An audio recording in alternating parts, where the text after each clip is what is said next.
ఈరోజు Telangana Congress party incharge Meenakshi అమ్మగారు ఒక గాంధీవాది అని మేము పేరు విన్నాం. మా సర్పంచ్లై అనేక మంది ఆత్మహత్యలు చేసుకురు పెండింగ్ బిల్లులు రాకుండా. కాబట్టి ఈ సమస్యకు పరిష్కారం ఒక అంటే మమ్మల్ని బిల్లులు అడిగితే పోలీస్ స్టేషన్లో పెట్టి అక్రమ అరెస్టులు చేస్తురు, నిర్బంధిస్తురు. దీని మీద మీరు ఈ ప్రభుత్వానికి మా బిల్లులు చెల్లించే విధంగా సూచనలు ఇవ్వాలని చెప్పినాం. మేడం గారు స్పందించింది.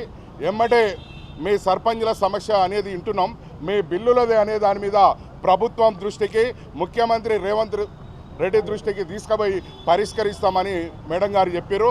అయితే తెలంగాణ రాష్ట్రంలో ఉన్న ప్రతి గ్రామ పంచాయతీలో అనేక మంది అభివృద్ధి పనులు చేసిన సర్పంచులు అప్పుల బాధలతోని అనేక మంది ఆత్మహత్యలు చేసుకున్నారు.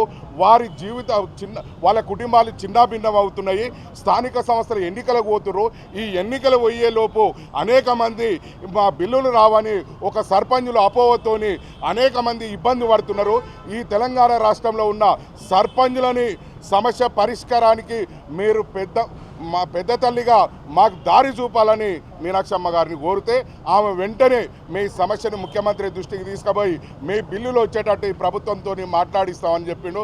అదేవిధంగా దీన్ని కాంగ్రెస్ పార్టీ నాయకులు జగ్గారెడ్డి అన్నగారు ఈ సమస్యని కూడా మేడానికి వివరించిండు. ఆయన కూడా ప్రత్యేక ధన్యవాదాలు తెలుపుతున్నాం. ఎందుకంటే మా సమస్యని 17 నెలలుగా మేము ఇబ్బంది పడుతున్నాం. మమ్మల్ని బిల్లులు అడిగినప్పుడు తీసుకుపోయి అర్ధరాత్రి పోలీసులతో నిర్బంధిస్తున్నారు.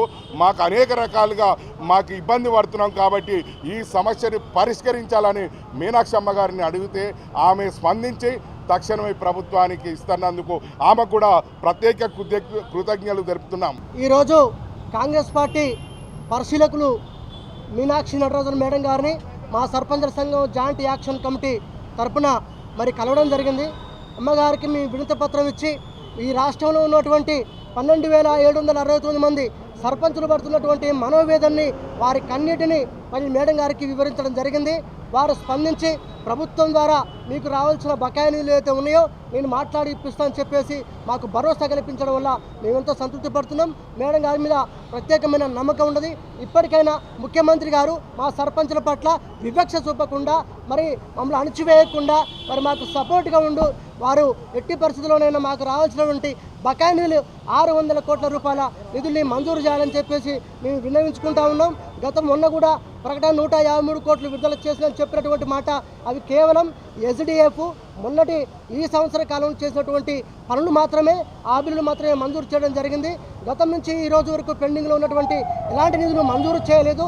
జిల్లా కలెక్టర్ గారి ద్వారా, డిపిఓల ద్వారా, ఎంపీడీఓల ద్వారా మేము అధికారికంగా ప్రతి ఒక్క అధికారిని కలిసి మేము తెలుసుకోవడం జరిగింది.